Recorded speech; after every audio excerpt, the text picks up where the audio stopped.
오늘 우리에게 주신 하나님의 말씀은 에베소서 6장 4절의 말씀입니다. 신약성경 316면에 있습니다. 에베소서 6장 4절의 말씀을 제가 봉독해 드립니다. 또 아비들아, 너희 자녀를 노엽게 하지 말고 오직 주의 교훈과 훈계로 양육하라. 담임 목사님 나오셔서 그리스도인의 자녀 교육이라는 제목으로 하나님 말씀 선포하시겠습니다. 할렐루야. 우리 옆에 있는 분과 인사 나누시겠습니다. 사랑합니다. 축복합니다. 잘 오셨습니다. 우리 옆에 있는 분에게 이렇게도 인사하셨으면 좋겠어요. 지난 한 주간도 수고 많으셨습니다. 그리고 옆에 있는 분을 위해서 이렇게 함께 축복해 주셨으면 좋겠어요. 감사합니다. 오늘 이 시간 하나님께서 우리 가운데 함께 하시고 우리의 박수를 통하여 옆에 있는 분에게도 함께 박수 쳐주시면서 참 잘 살았다고, 잘했다고 우리를 격려해 주시고 그리고 함께 해 주실 줄 믿습니다. 우리 교회는 지난 5월 26일부터 시작하여서 어제 6월 15일까지 특별한 시간을 가졌습니다. 그리스도인의 자녀 교육이라고 하는 주제로 부모 신앙 교육을 진행하였습니다. 지금까지 우리 자녀들을 위한 교육을 중심으로 하였다고 한다면 우리 자녀들이 하나님의 자녀로 온전히 서 나가게 하기 위하여 부모된 우리는 무엇을 고민하고 또 그 고민을 어떻게 해결해 가야 될 것인가 라고 하는 부분에 대하여 부모 신앙 교육의 시간을 가졌던 것이지요. 총 5번의 시간을 가졌는데요. 이 모든 시간을 통하여서 함께 우리가 부모로서 하나님께서 허락해 주신 선물인 자녀들을 정말 하나님 뜻대로 잘 양육하고 있는가라고 하는 부분을 좀 더 깊이 생각해 보며 우리 자신을 들여다보는 시간을 가질 수 있었습니다. 그 귀한 시간들을 통하여서 5분의 강사분들을 모시고 함께 귀한 시간을 나누었는데요. 여러분에게 조금 소개해 드리면 5번의 신앙 교육은 이렇게 진행이 되었습니다. 먼저는 우리 총회의 교육국장이신 김진아 목사님께서 아이를 사랑한다는 것은 이라고 하는 주제로 말씀을 전해 주셨지요. 아이를 사랑한다는 것이 과연 무엇일까? 우리가 늘 사랑에 대하여 이야기하는데 우리 자녀를 정말 하나님의 사랑으로 살아가고 있는가? 라고 하는 것을 함께 들여다보는 시간이었다고 한다면 이제 구체적으로 강사분들을 통하여 이어지는 시간에는 우리의 삶의 문제를 붙잡고 삶의 한편으로는 걸림돌이라고 여겨지는 부분들을 생각하면서 우리 자신을 들여다보고 우리 자녀들을 위하여 기도하는 시간을 가졌습니다. 예를 들면 이와 같습니다. 생애 주기에 따른 발달과 그리고 성장을 이해할 수 있었고요. 자녀와 원활한 소통을 위한 대화법은 어디에 있는가라고 하는 것을 함께 나누었지요. 지난 주일 바로 이 시간에 우리는 함께 이 자리에 모여 예배를 드리느라고 함께 참여하지는 못하였지만 이단 특강이 우리 시온 성전에서 교회학교 어린이부와 청소년부가 함께 모여서 이단 특강을 진행하였습니다. 부산에서부터 이 일을 담당하고 계시는 교수님을, 목사님을 모셔서 함께 이야기를 나누었고요. 우리 자녀들의 이야기를 그대로 인용하여 말씀을 드리면 참 좋은 시간이었다라고 이야기합니다. 이단에 대하여서 하나님의 뜻과 다른 이야기를 하는 것에 대해 잘 몰랐는데 많은 것을 알 수 있었다라고 하는 이야기를 전해주더라고요. 그렇게 이단 특강을 진행하였고요. 어제는 우리 자녀들이 살아갈 미래와 우리 자녀들을 언젠가는 떠나보내야 되는데 그 떠나보냄을 어떻게 건강하게 할 것인가 라고 하는 것에 대하여 이야기를 나누었습니다. 물론 연세가 많이 드신 부모님들이 여전히 나이가 많이 든 자녀를 아이로 생각하면서 그 아이가 우리 자녀들이 장성하신 저와 여러분을 생각하면서 건너물 건널 때는 조심해야 돼 라고 하는 것을 여전히 걱정하고 계시지만 한편으로는 건강하게 어떻게 떠나보낼 것인가에 대해서도 깊은 고민을 함께 나눌 수 있었습니다. 시간 내내 참 감사하다라는 생각이 들었습니다. 왜냐하면 이 시대에 교회 학교도 사라지고 있는 교회가 많이 있기 때문에 그렇지요. 우리 코로나 이후에 우리 자녀들이 하나님의 자녀로 어떻게 서나가게 해야 될 것인가라고 하는 데에서 우리 부모님들이 깊은 고민을 하고 계시는데 고민에 따른 그 방법을 잘 이야기해 주지 못하고 있는 부분이 있어서 우리 자녀를 좋은 신앙인으로 키우기를 위해서 고민은 하는데 어떻게 될지 알지 못해요 라고 하는 그런 이야기를 주셨던 부분들이 있었습니다. 그런 부분들에 대하여서 우리가 답을 찾아가기 위하여 귀한 시간을 준비하였는데요, 참 적합하고 좋은 시간이었다라고 하는 생각을 가질 수 있었습니다. 앞으로도 이런 시간은 계속해서 가져가려고 합니다. 하나님께서 이 땅 가운데 허락하여 주신 두 개의 천국, 하나님 나라의 모델이 있죠. 가정과 교회가 그렇습니다.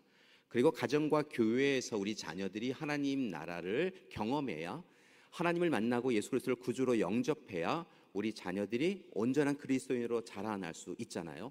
그래서 이제 우리는 함께 교회 공동체와 또 교회 학교는 함께 가정 공동체와 함께 우리 자녀를 앞으로도 계속하여서 하나님의 귀한 일꾼으로, 하나님의 자녀로, 하나님의 사랑받는 귀한 이들로 키워나가기 위하여 노력하고 또 노력할 것입니다.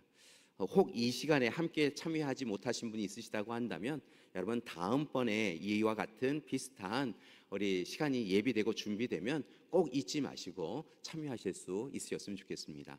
우리 자녀를 위해서 베이비시터 제도도 우리가 함께 하면서요, 오시면 교육을 받으실 수 있고 우리 자녀들은 또 귀한 분들이 함께 맡아주시니까요, 다음번에는 절대로 놓치지 마시고 함께 할 수 있었으면 좋겠습니다. 오늘은 그 시간들 가운데 제가 메모하였던 시간, 저는 이제 이단 특강은 어쩔 수 없이 이곳에 있어야 되니까 함께 참여하지 못하고 4번의 시간을 함께 하였거든요. 이 4번의 시간들 가운데 메모하면서 들었던 부분들 가운데 3번째 시간, 우리 조숙경 강사님을 통하여서 이야기되었던 부분을 여러분에게 조금 소개해드리면서 말씀을 시작하고자 합니다. 이 조숙경 강사님은 그림책으로 보통 코칭을 하시는 강사님이셨어요. 아주 특별한 분이셨는데요. 예전에는 YMCA에서 교육 강사로 일하기도 하셨는데 특별히 우리 교회에 오셔서는 그림책에 나와 있는 내용들을 소개하면서 자녀와 원활한 소통을 위한 대화법에 대하여 이야기해 주셨습니다. 바로 이분인데요. 먼저 강의를 시작하기 전에 자신이 어떤 삶을 자녀들과 함께 살아가고 있는가라고 하는 것을 이야기해 주셨어요. 사실은 이 강사분은요, 아들만 넷인 강사분이셨어요. 아들만 넷이라고 하니까 이러시는 분들이 조금 있으신데요. 아들만 넷, 그러니까 늘 전쟁과 같은 날들이셨다라고 하셔요. 처음에 아이를 낳았는데 아들이었고요. 그리고 하나님께서 또 선물로 주셔서 아이를 출산하였는데요, 새 쌍둥이 이러실 줄 알았어요. 저희 그 자리에 계셨던 분들도요, 와, 다 하시면서 하셨는데요, 새 쌍둥이 남자아이를 출산하였다는 거예요. 그래서 넷이 되었다고 그러세요. 넷을 키우는 것은요, 정말 쉽지 않았다고 말씀을 주셨어요. 내 아이, 남자아이를 키우는 것, 그것은 날마다 도전이었고 날마다 전쟁이었고 날마다 마음 아픔이었다라고 이야기를 전해 주셨습니다. 전쟁을 치르면서 내 아이와 이야기 나누고 내 아이를 대하면서 자신을 들여다보게 되었고요.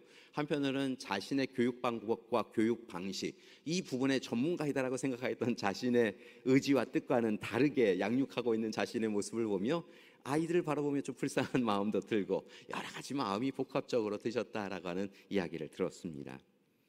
그 모든 시간들을 경험한 이후에 이제 자녀들이 고3도 되고 또 이제 한참 자라나서 중학생도 되고 이렇게 되었는데요.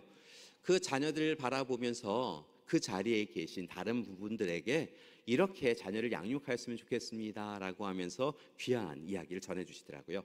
대표적인 것이 무엇이었냐면 자녀들을 긍정적인 자아로 키우기 위하여 우리가 우리 자녀를 바라보는 시선을 조금 바꾸었으면 좋겠습니다라고 그렇게 제안하셨습니다.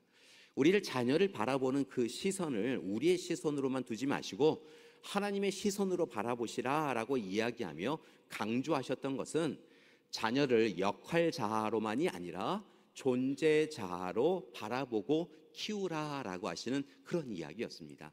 역할 자아, 존재 자아, 조금 낯선 단어였는데요. 쉽게 말씀을 드리면 이와 같습니다. 저를 예로 들면 저에게는 역할이 몇 가지 주어져 있습니다. 저는 저희 가정에서 장남입니다. 오, 진짜요? 라고 하시는 분들이 계신 것 같아요.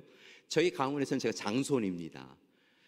그리고요, 제 가정에서는 남편이고 그리고 교회에서는 목사이지요. 이렇게 어느 위치에 있느냐에 따라서 제게 주어진 역할이 있는데요. 이런 부분을 바로 역할자라고 이야기합니다. 그에 비하여 존재자아는요, 하나님께서 하나님의 형상대로 우리를 창조하셨고 저를 저이게 하는 하나님의 사랑받는 존재로 하나님의 속성을 누리는 자로 살아가게 해주시는 존재자가 있다는 것입니다. 그런데 많은 가정에 부모님들께서 자녀를 양육하면서 존재자로 자녀를 받아들이고 바라보고 그리고 품는 것이 아니라 대부분 많은 분들이 역할자로 자녀를 양육하고 있더라는 것이지요.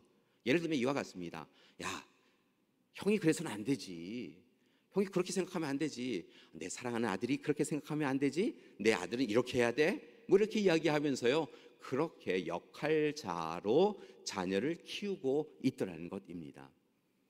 그런데 문제가 생긴다는 거예요. 역할자라고 하는 것은요, 다분히 그가 가지고 있는 위치와 지위와 역할에 대한 부분으로만 시선을 바라보기 때문에 사실은 부모님도 이 자녀를 바라볼 때 그 자녀가 그때 역할에 맞게 그 일을 감당해 주었으면 좋겠다라고 하는 소망이 생기더라는 것이지요. 학생이면 공부를 잘해야지요. 아들이면 심부름 잘해야지요. 뭐 이런 식으로 그렇게 역할자에 맞게 하기를 원하더라는 것입니다. 그러니까 대화를 하여도요, 대화 가운데 이 역할적인 부분에 대하여 강조하며 네가 이래서는 안 되지라고 하며 꾸짖는 일이 많더라는 것입니다. 그 아이의 정체성, 그 아이의 특별함, 하나님께서 허락하신 그 아이의 아름다움에 대하여 이야기하는 존재자로 보지 않고 역할자로만 보니까요, 부모는 자녀에게 서운함이 생기고 자녀는 부모에게 서운함이 생겨서요, 날마다 다투는 일들이 많더라는 것이지요. 분명 자녀는 하나님께서 허락하신 선물이다라고 생각하지만 실은 현실 가운데서는요, 아이고 웬수라고 하는 경우가 더 많은 그런 모습이 보이더라는 것입니다. 그 모든 모습을 보이며 강사님은 이제 하나님의 시선으로 우리의 자녀들을 바라보고 역할로 바라보지 마시고 존재로, 존재 자체로 인정하고 품고 하나님의 선물을 그저 하나님의 사랑으로 사랑하며 살아가시라라고 격려해 주셨습니다. 특별히 자녀를 대할 때에 자녀의 장점을 좀 많이 봐주셨으면 좋겠다라는 이야기를 하셨어요. 이 자리에 많은 부모님들이 계시는데요, 여러분은 여러분의 자녀의 장점을 많이 이야기하실 수 있으시죠? 혹시 여러분의 자녀의 단점을 이야기하면 더 빨리 이야기하시는 부모님이 혹시 계시지는 않나요? 보면요, 우리 자녀들의 장점을 헤아리는 것보다 단점을 헤아리는 것에 익숙한 부모님들이 실은 더 많지요. 우리 자녀들 장점 많은데 그 많은 장점 가운데 단점이 한 가지만 있어도 그 단점을 우리 자녀들을 규정하고 자녀들을 꾸짖는 경우가 많죠. 이 강사님은 그렇게 하지 말고 우리 자녀들의 장점은 격려해주고 지지하고 후원하고 약점은 토닥이라라고 이야기하신 것을 볼 수 있었습니다. 그리고 특별히 자녀의 약점보다 장점과 자녀의 에너지를 격려해 주라라고 시간 내내 계속 이야기해 주셨던 것이죠. 사실은 그 세 번째 시간에 메모한 것뿐만이 아니라 첫 번째, 두 번째, 세 번째, 다섯 번째 시간에 내용들을 빼꼼하게 다 메모를 하면서 강의를 들었는데요, 귀한 시간들 내내 의미도 있고 재미도 있는 시간이었습니다. 마지막 시간에는 함께 우리 자녀들을 위하여 기도하였는데요, 한 사람 한 사람 우리 자녀들을 위하여 그들의 이름을 부르며 기도하는 시간을 가졌는데요, 그 자리에 함께 참여하신 분들이 마지막 시간에 우리 자녀들 이름을 부르며 눈물을 흘리시는 것도 보았어요. 그 모든 시간들, 참 귀한 시간들 생각하면서요, 제게 두 가지 깨달음이 있었습니다. 첫 번째는요, 그 자리에 계신 우리 부모님들이 참 열정적이시다라는 생각이 들었습니다. 우리 자녀들을 하나님의 사랑으로 품고 한 사람 한 사람 생각하며 정말 열심히 살아가고 계시고 있구나. 우리 부모님들이 우리에게 해주셨던 것처럼 또 다르게 우리도 이 시대에 우리 자녀를 위하여 그렇게 먼저 귀한 사랑 베풀며 열심히 그렇게 부모님들 살아가고 계시구나라고 하는 것을요, 그 자리에 계신 분들의 열정을 바라보며 깨닫게 되어졌습니다. 그리고 또 다른 것, 두 번째, 또 조금은 색깔이 좀 다른, 의미가 다른 부분이지만 그곳에 계신 분들이 서로 위로하고 지지하고 격려하시는 듯한 느낌을 받을 수 있었습니다. 사실은 그 자리에 계신 분들도 가운데서는요, 초보 엄마 아빠들이 꽤 계셨습니다. 초보라고 하는 것은요, 늘 조금 미숙하잖아요. 열심히 한다고 하여도 사실은 최선을 다하여도 미흡하다 생각하고 실수하였다 이렇게 생각이 드는 것이 초보 엄마 아빠잖아요. 우리가 다 태어나면서부터 부모로 태어난 것은 아니니까 하나님이 선물로 주셨지만 그 아이를 가슴에 품고 하면서요, 그 아이가 울기 시작하면 같이 우는 게 보통 초보 엄마의 아빠의 모습이더라고요. 아이가 잠을 못 자면요, 뭔가 내가 잘못해서 그런 것은 아닌가 밤새 같이 울고 그러시더라고요. 그런 분들이 한편으로는 지쳐 있는 모습을 보았어요. 열정적으로 자녀를 양육하고 키워가지만 초보 엄마 아빠이기 때문에 혹시 초보 엄마 아빠로 우리 자녀들에게 실수한 것은 아닌가라고 생각하며 자신의 실수담을 이야기하고 아픈 이야기를 하면서요, 저도 그랬어요, 저도 그날 얼마나 울었는지요 라고 하면서요, 서로를 격려해 주시더라고요. 그래서 이 모임이 꼭 필요하겠다라는 생각이 들었어요. 그러면서 한편으로는 어떤 생각이 들었냐면요, 그 자리에 계신 모든 분들에게 힘차게 박수 쳐주셨으면 좋겠다라는 마음이 들었어요. 여러분, 초보 엄마 아빠 참 쉽지 않죠. 그렇기 때문에 실수하고 실패해요. 실수하고 실패하니까 마음이 더 아파서 혼자 눈물 흘리고 그러는 부모님들이 많더라고요. 이제 조부모님이 되니까 시간적 여유도 조금 있으시고 자녀가 좀 보이시잖아요. 그런데 생각해 보면 우리가 초보 엄마 아빠였을 때는 시대가 시대라서 더 부지런하게 살아서 우리 자녀들에게 조금 더 나은 교육을 시켜주고 좀 더 나은 것을 먹이기 위하여 부지런하게 살아갔지만 실제로 보면 우리 자녀들은 조금은 소외당하고 외면당하고 하였던 그런 시대를 살았던 것 같아요. 그 자녀들이 자라나서 사실은 조부모님들이 어떻게 자녀에게 사랑 베푸는지를 제대로 배우지 못하고 자랐기 때문에 애가 아프면 어떻게 해야 되는지, 애가 울면 어떻게 해야 되는지, 애에게 화가 나면 어떻게 되는지 알지 못하는 상태에서 그렇게 두렵고 떨리는 마음으로 자녀를 키우는 그 자녀의 모습들이 우리 조부모님들에게도 또 다르게는 다른 의미로 받아들였을 거라 생각이 듭니다. 여러분, 조부모님 시선에 바라보기에 우리 자녀들이 이제 초보 엄마 아빠 된 이들이 조금 미흡하도 부족하여도 손주들 할 때 너무 많이 걱정하면서 키운다 생각하여도요, 그저 잘하고 있다라고 그렇게 이야기해 주셨으면 좋겠다라는 생각이요, 그 시간 내내 있었습니다. 그래서 한번 해보겠습니다. 지금 이렇게 보면은요, 우리 부모님들과 자녀들이 함께 예배 드리시는 분들도 계시는데요, 또 우리 믿음의 가족들 가운데 이제 초보 엄마 아빠로 이제 키우시고 있는, 특별히 오늘 이제는 이제 교회 학교에 자녀들 보내고 이제 조금 나아졌다 생각하며 예배드리시는 우리 엄마 아빠들 계시는데요, 우리 함께 그들을 위하여서요 이렇게 이야기해 주셨으면 좋겠어요. 힘내세요. 괜찮아요. 잘하고 있어요. 사실은 조부모님들도요, 처음 조부모님들 하시잖아요. 그러니까 우리 손주들에게 미흡하고 또 부족한 부분들도 있으시리라 생각이 들고, 또 다르게는 장성하였지만 우리 자녀들 바라보면 옛날에 잘해주지 못한 것 생각이 들어서 마음 아프실 텐데요, 괜찮아요. 그때는 다 힘들었잖아요. 그리고 이제 기도하면 돼요. 우리 자녀들 위해서 잘하고 계세요. 우리 옆에 있는 분에게도 이렇게 인사하셨으면 좋겠어요. 괜찮아요. 힘내세요. 잘하고 계세요. 그리고 우리 서로를 위해서 축복의 박수도 보냈으면 좋겠습니다.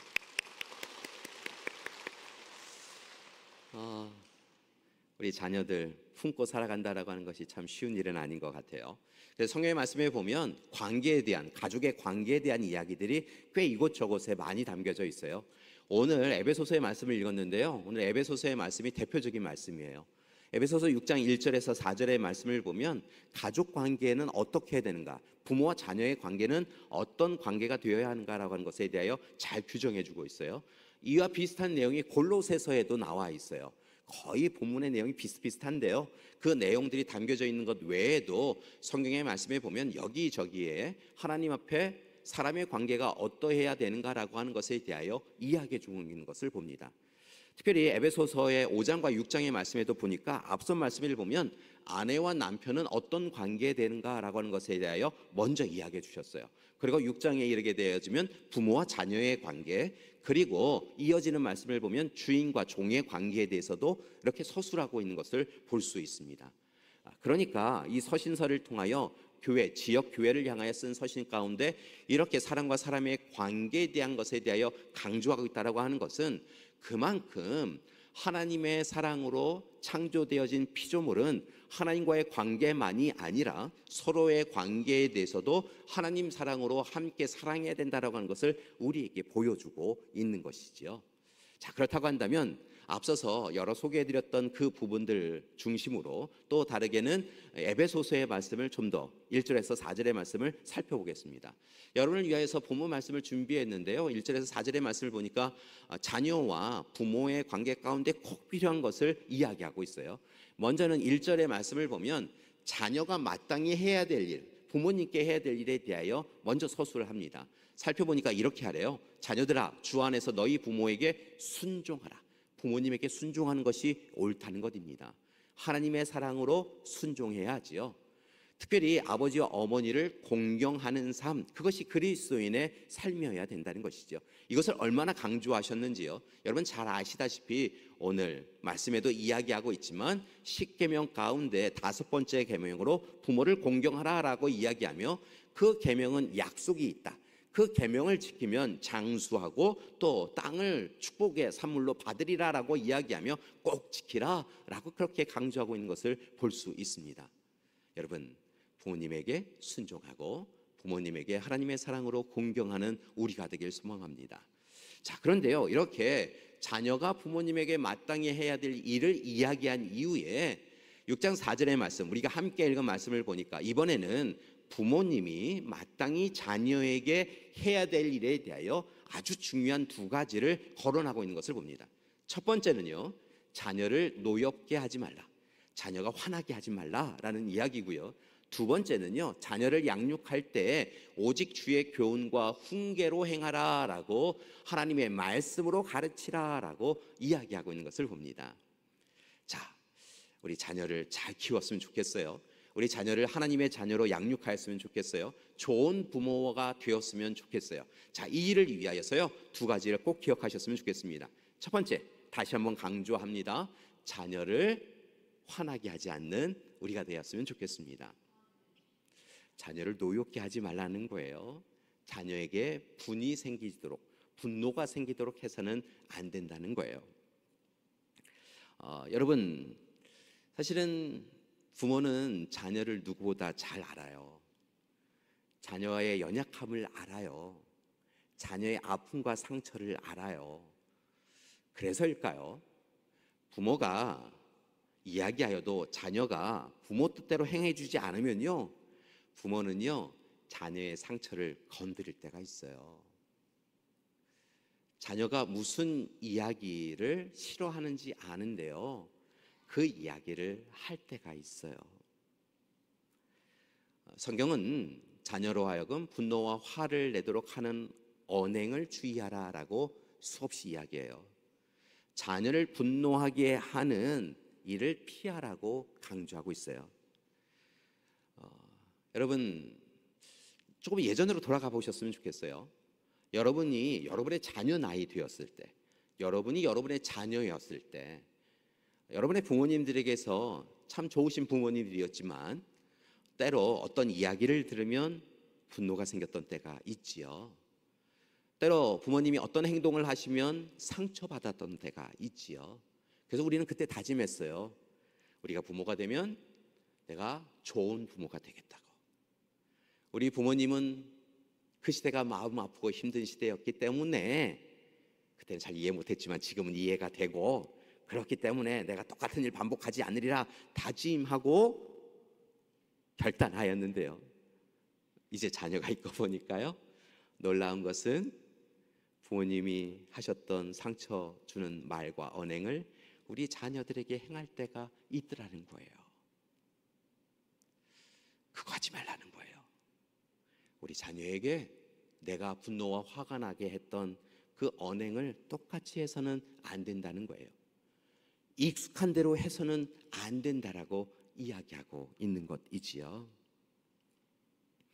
우리 자녀들이 어떤 일로 화와 분노가 많은가라고 하는 것을 기록한 데이터를 본 적이 있어요. 그 기록한 데이터를 보니까요, 대표적인 것이 두 가지가 있었어요. 첫 번째는 부모님이 비합리적이다라고 생각하면 화가 난대요. 일관적이지도 않고 합리적이지 않다라고 하면 화가 난대요. 이렇게 얘기했다, 저렇게 얘기했다. 아, 이거 아닌데? 라고 하는 것을요, 부모님이 부모님이라고 하는 이유만으로 자녀에게 강요하면 화가 난대요. 때로는 억울한 일을 당하면 화가 난대요.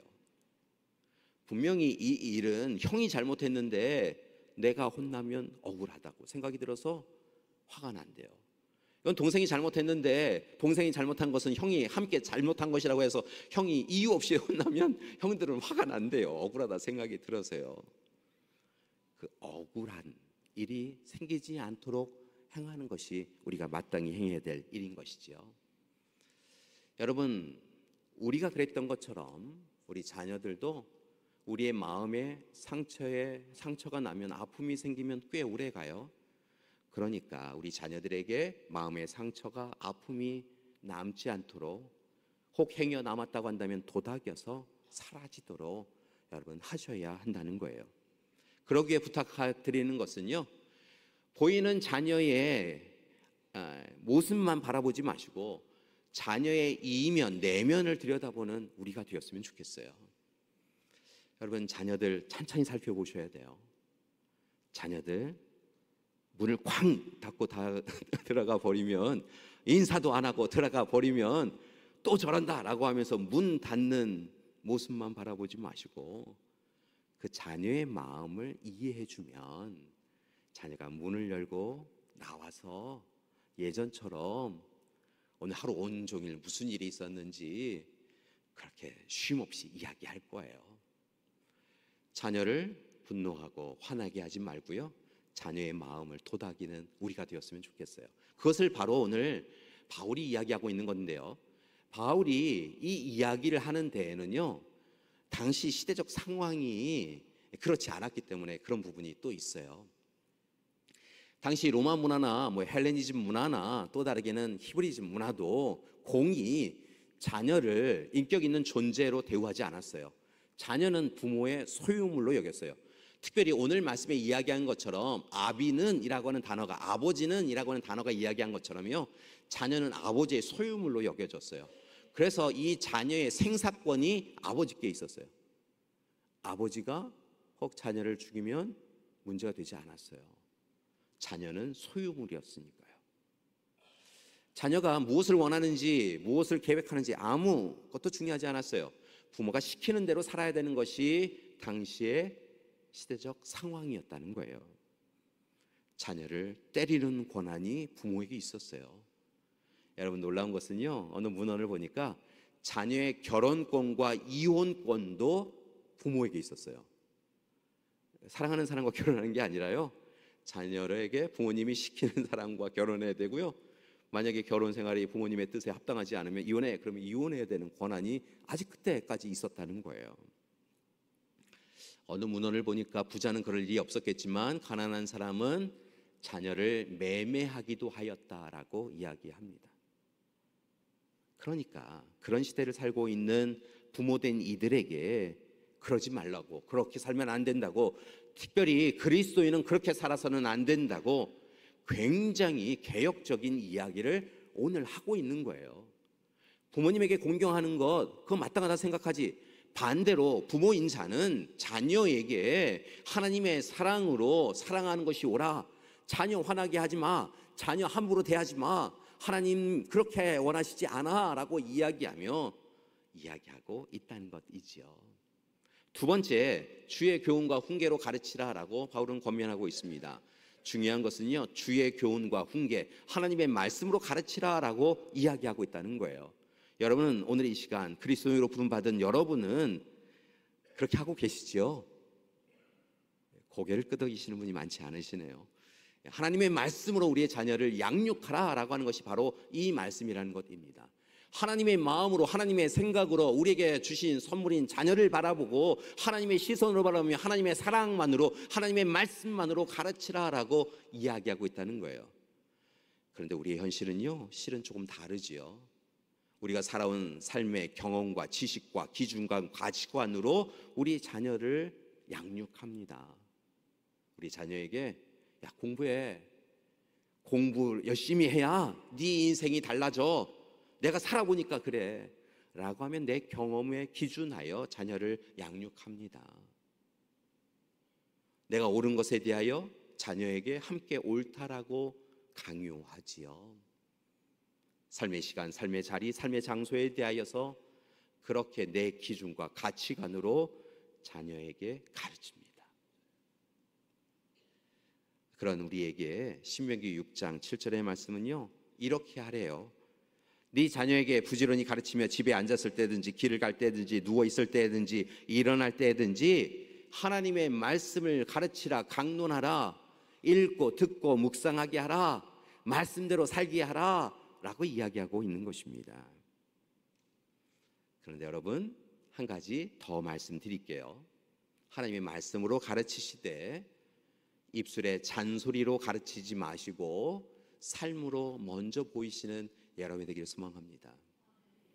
여러분, 하나님의 말씀은 이와 같아 라고 하면서요, 정작 하나님의 말씀대로 살지 않는 부모의 모습을 보인다고 한다면 자녀는요, 말씀대로 사는 것이 아니라 말씀대로 살지 않는 부모를 따라 살더라는 거예요. 그러기 위해서 말씀을 먼저 체화해야 돼요. 말씀이 우리의 삶을 막 흔들어 놓는 것에 감사하면요, 찔림을 받고요, 거듭나 회개하고 돌이켜서 힘들지요. 말씀대로 사는 게 참 힘든 시대잖아요. 그렇지만 하나님의 말씀을 붙잡고 기도하고요, 찬양하고요, 말씀을 붙잡고 살아가 보려고 노력하는 부모로 살라는 거예요. 그러면 자녀가 자연스럽게 말씀이 삶이 된 우리의 삶을, 우리의 삶의 흔적을 살아가게 된다는 거예요. 여러분, 예전에 재미있는 예화를 본 적이 있어요. 어떤 한 사람이 해안가에 갔대요. 해안가에 갔는데요, 앞에서 멍멍개 아니고 옆으로 가는 이 해안가의 개 가족이 걸어가고 있더래요. 그러니까 이제 예화니까 이 개 가족의 이야기를 듣게 되어졌어요. 앞에서 쭉 개 엄마가 옆으로 이렇게 걸어가면서요, 이제 자녀들을 바라보더라는 거예요. 유심히 쳐다보던 개 엄마가 이 개 자녀들에게 이야기하더라는 거예요. 야, 언제까지 옆으로 걸을 거야? 앞으로 좀 걸어. 앞으로 걸어야 빨리 걸을 수 있어. 나처럼 걸어 나가면서 빨리 걷더라는 거예요. 어떻게 걸어요? 옆으로. 그 예화를 보면서요, 부모된 우리의 신앙의 삶이 그와 같은 것은 아닌가라는 고민이 생겼어요. 하나님 말씀대로 살아, 그것이 옳아. 다른 거 필요 없어. 주일 성수하면서 살아. 그런데 정작 부모님은 말씀과 별개로, 말씀과 분리되어 살아간다고 한다면, 세상의 기준관과 가치관과 별반 다르지 않는 삶을 살아간다고 한다면, 우리 자녀들은요, 개의 자녀가 부모 보고 옆으로 걸어가는 것처럼요, 우리 자녀들은 그렇게 살아가게 되지 않을까요?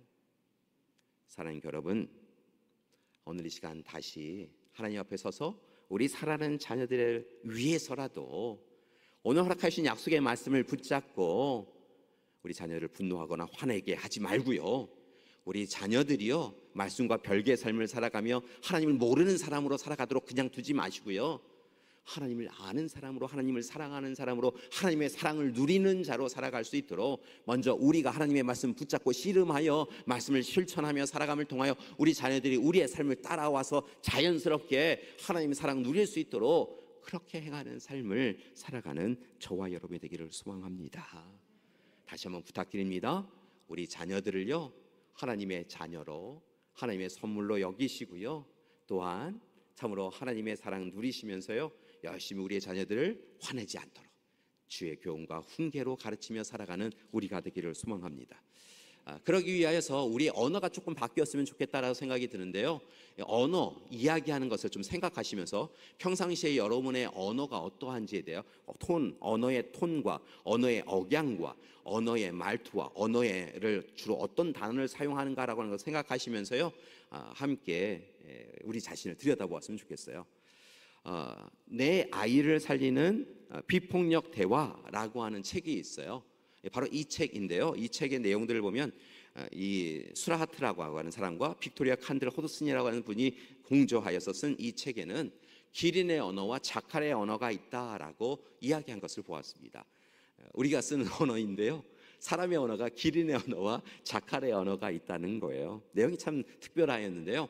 이 기린은요, 여러분 잘 아시는 것처럼 몸통이 굉장히 크잖아요. 근데 이 몸통의 이 전체 이 크기에 비하여 또 큰 게 하나 있다는 거예요. 그게 바로 뭐냐면 심장.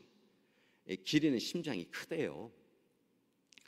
이 심장이 큰 기린은요, 다른 동물들을 대할 때도 그렇지만 자녀를 대할 때요, 이렇게 포용하고 품고 이렇게 한다는 거예요. 그래서 기린의 언어는 어떤 언어냐면 조화와 일치의 언어다라고 소개하고 있었어요.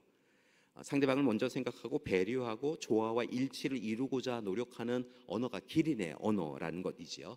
타인을 배려하고 존중하는 언어, 기린의 언어입니다. 근데 이에 반하여 자칼의 언어라고 하는 언어가 있다는 거예요. 자칼이라고 하는 것은 보통 여러분 잘 아시다시피 다른 동물을 사냥하고 나면 그 사냥한 것을 먹고 떠나게 되어지면 찾아와서 또 다르게 이 남은 이 시체의 살을 뜯어먹는 것이 자칼이지요. 늘 경계하고 주의하고요. 때로는요 공격하기도 하는 동물이 자칼입니다. 그래서일까요? 이 저자들은 이 자칼의 언어는 서로를 향하여 평가하고 판단하고 그리고 상대방에게 상처 주는 언어를 하는 것을 자칼의 언어다라고 표현하고 있었습니다. 입만 열면 상처 주는 그런 언어가 자칼의 언어이지요. 그런데 분명한 것은 한 사람에게도 기린의 언어와 자칼의 언어가 있다는 거예요. 저에게도 기린의 언어와 자칼의 언어가 있다는 거예요. 부모님 된 여러분에게요, 기린의 언어와 자칼의 언어가 공이 있다는 거예요. 그런데 어떤 사람은요, 기린의 언어를 많이 사용하고 어떤 이는 자칼의 언어를 사용하더라는 거예요. 자녀에게 그렇고요, 부부, 남편과 아내에게 그렇고요, 형제에게 그렇고요, 교우에게 그렇고 이웃에게 그러라는 거예요. 여러분 한번 생각해 보세요. 여러분은 기린의 언어를 많이 사용하고 있나요? 자칼의 언어를 사용하고 있나요? 분명한 것은 특별히 자녀에게는요, 기린의 언어를 사용하여서 품고 사랑을 나누는 우리가 되기를 소망합니다. 여러분, 혹 우리의 자녀들이 자칼의 언어로 이야기하여도요, 부모된 우리는요, 조금 싫은 이야기를 하는 그 아이의 내면을 들여다보고 그 아이를 품고 사랑하며 사랑의 언어를 하였으면 좋겠어요. 나 엄마 싫어, 아빠 싫어 라고 이야기하면 나도 너 싫어 라고 하는 것이 아니라 그래도 난 너 사랑해 라고 품어주는 우리가 되어야 한다는 것이죠. 장성하여서 우리 자녀들이 부모님에 대하여 싫은 이야기를 하여도 그것에 대하여 더 싫은 이야기로 상처 주는 것이 아니라 때로는 미안해, 힘들지만 어렵지만 억울하지만 부모이니까 그래도 난 너 사랑해, 이전보다 더 사랑해, 속마음으로는 왼수야 라고 할지라도요, 우리 자녀에게 행여 그 마음이 전달되지 않도록 사랑해 라고 품어줄 수 있는 저와 여러분이 되기를 소망합니다. 요즘 중2가 위험한데요, 중2가 위험한 게 아니라 초등학교 4학년이 제일 위험하대요. 사실 우리 자녀들 참 대할 때 깜짝깜짝 놀랄 때가 있지요. 그럴수록 더 품어주실 수 있으셨으면 좋겠습니다. 그리고 아무 데서나 울고 아무 데서나 튕기는 우리 자녀들 바라보고 사랑해 주셨으면 좋겠어요. 우리 육의 자녀도 그렇지만 우리 믿음의 자녀들도 더 사랑해 주는, 우리 지나가실 때 그냥 지나가는 너 네 집 아들이냐 딸이냐 이런 게 아니라 사랑한다, 축복한다라고 품어주실 수 있으셨으면 좋겠어요. 그렇게 우리가 함께 사랑할 때 우리 가정이, 교회가 하나님 나라로 다시 온전해지게 되어질 줄 믿습니다. 이를 위하여 여러분에게 부탁드리고자 합니다. 우리 자녀들에게 참 중요한 시간이 다가왔어요. 여름성경학교 여름수련회가 시작되어요. 여름성경학교 여름수련회, 겨울성경학교 겨울수련회, 이 시간이 굉장히 중요해요. 지금 이 시간에 우리 자녀들이 우리 각자 부서에 맞추어서 예배를 드리고 신앙 교육을 받고 있는데요. 생각해 보면 일주일에 딱 1시간 그런 거예요. 11시부터 시작해서 12시까지 딱 1시간, 일주일에 딱 1시간 신앙 교육 받는 거예요. 우리 자녀들이 학교 가거나 학원에 가서 세상에서 좋은 일꾼이 되기 위하여 교육받는 시간은 꽤 많은 시간인데요. 신앙 교육은 사실은 1시간이에요. 오후에 진행되어지는 어와나 시간을 합친다고 해도 많이 합쳐도 한 3시간 정도 될까요? 가정에서 가정 예배를 드리지 않냐면 일주일에 그 시간이 전부인 거예요. 그 시간 투자하여서 우리 자녀들이 하나님의 자녀가 되어가는 거예요. 참 힘든 시대가 되어졌어요. 그러니까 여러분, 교사 선생님들 위하여, 교육자들을 위하여서 여러분 기도해 주세요. 우리 자녀들 신앙 책임져신 분들이 있잖아요. 그리고 할 수만 있으면요, 가정에서도요, 우리 자녀들 위하여서요, 성경책 같이 읽으시고 예배 드리시고요, 함께 두 손 모아 기도하시는 일을 자주 하셨으면 좋겠어요. 그래야 우리 자녀들이 하나님의 자녀가 되어가기 때문인 것이죠. 특별히 여름성경학교 여름수련회 꼭 참여토록 해주셨으면 좋겠어요.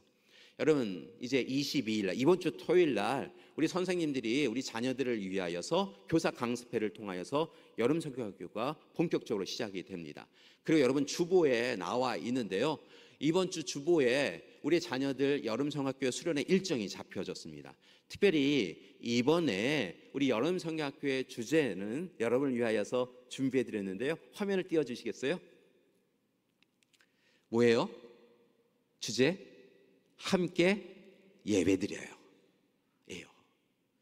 여러분, 조부모님도 그렇고요, 부모님도 그렇고요, 우리 자녀들이 여름성경학교에 진행이 되면 이번에 주제 참 좋더라 라고 이야기하시며, 이번 주제가 뭐라고요? 그거더라 라고 이야기하면서 예배에 대해서 얼마나 배웠어? 어떤 거 배웠어? 라고 물으셨으면 좋겠어요. 그리고 여러분, 이제 7월 20일부터 시작돼요. 유치부와 유년부가 먼저 시작해요. 이 일정을 보시고요, 우리 자녀들이 꼭 참여하실 수 있도록 그렇게 격려해 주셨으면 좋겠어요. 여러분, 혹시 부모님과 함께하는 시간이 있으면요, 여러분 꼭 참여하셔서 함께 사랑을 나누어 주실 수 있으셨으면 좋겠어요. 그래야 우리가 우리 사랑하는 자녀들을 하나님의 자녀로 양육해 가는 거예요. 여름에 농부님들이 햇빛이 내리쬐는데도 열심히 일하시더라고요. 얼굴이 검게 되시는데도요, 열심히 일하시더라고요.